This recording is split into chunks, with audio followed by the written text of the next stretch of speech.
Out of all of the songs in this movie, some really good songs, by the way, Ya Ya Ding Dong is the one that's been stuck in my head for days.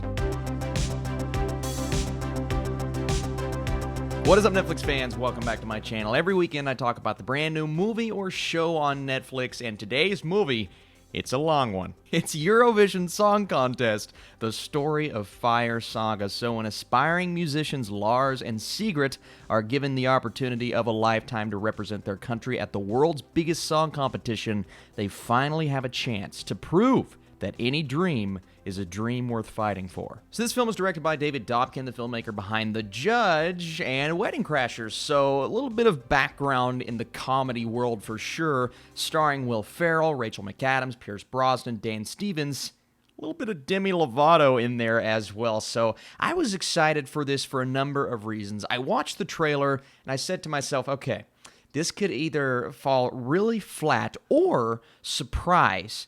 And I found myself somewhere in the middle talking about the film itself. Now, in terms of the music, which is what I think a lot of people will be watching this for, I really enjoyed some of the songs here. A few of them feel a bit repetitive, and every now and then you get a song that's just kind of a cover of another song. There's one Pitch Perfect-esque sequence that I enjoy, but I found some issues with in the fact that it looked and just felt like lip-syncing. I mean, it's obviously lip-syncing because that's what a lot of these movies opt to do, but throughout the entire film, that's what we get. I don't think any of the performances were actual performances, which, again, I understand for movie purposes, and it's not like you're going to get Will Ferrell and Rachel McAdams up there singing their heart out because, let's face it, Will Ferrell, probably not the best voice in the world, but in terms of what they did to his voice with a lot of auto-tune, he ended up sounding good in some of these songs, and the songs themselves, not even talking about the performances, I thought were really catchy.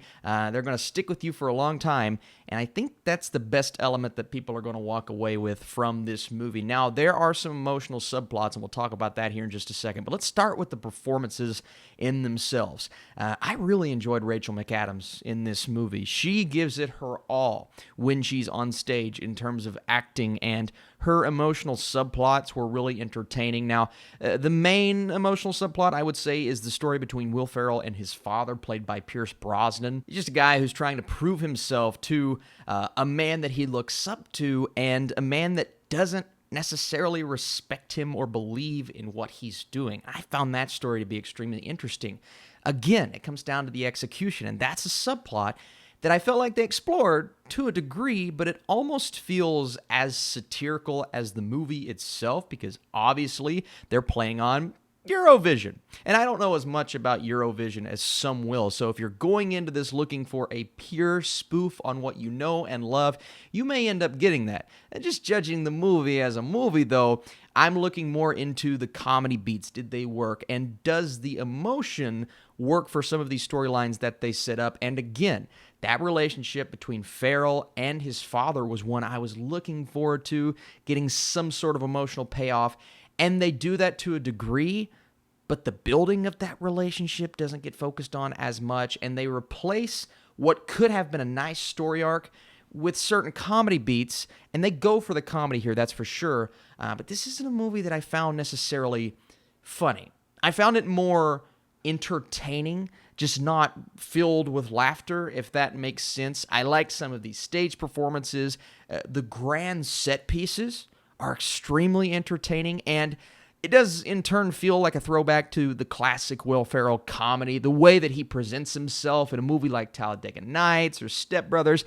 He's over the top, and it's probably the most entertained I've been from a character he's had on screen in quite some time because his last few movies just haven't really worked for me, but even then, it felt like this role wasn't necessarily meant for Will Ferrell, even though I can feel his passion because he had a hand in the script here. He was a producer on this movie, and you could feel his touch in many different places, but I don't know if his performance worked for what they were trying to get from the character, even though I did find some entertainment from him. So there is entertainment to be had with this movie for sure.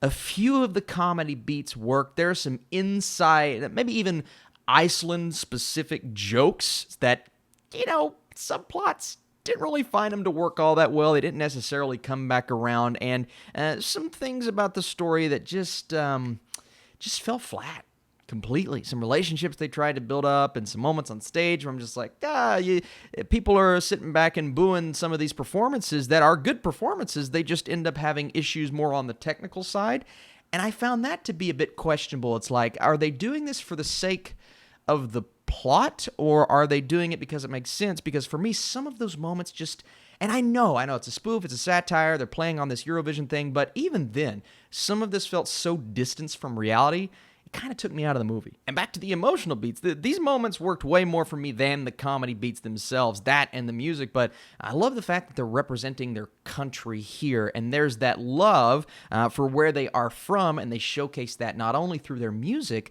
but through some of these really complex and emotional moments that we get in the third act. And I really, that and the music, possibly my two favorite things about this movie, when the film itself is a comedy, and the comedy beats just didn't necessarily live up to those emotional beats. So, yeah, you watch the trailer, you don't expect something like that, but Eurovision had some moments in there that prevented this from being a bad movie. I think some will watch it and some will say, it's a bit too far in this direction. It's a bit too silly. It's very silly. But if you can buckle down and get through some of those moments, I think a lot of fans are going to be surprised with how much they enjoyed Eurovision. Didn't quite get there in terms of coming together to make a good movie for me, but it got closer than I expected it to at a point. And I would love to know, when this movie drops June 26th on Netflix, how did you feel about Eurovision Song Contest, The Story of Fire Saga? So please let me know in the comments down below. And if you enjoy these Netflix reviews, smash that thumbs up button. I am going right down the middle, a 5 out of 10, a 50% for Eurovision Song Contest, The Story of Fire Saga. It's a long title. It's a hard one to get out. Appreciate you guys for watching. What Will Ferrell comedy is your favorite of all time? Is it something more recent? Is it one of his classics like Anchorman, Elf, or who knows, Talladega Nights? Appreciate you guys for commenting, watching this video, and go sing Ya Ya Ding Dong, because that's what I've been doing for days.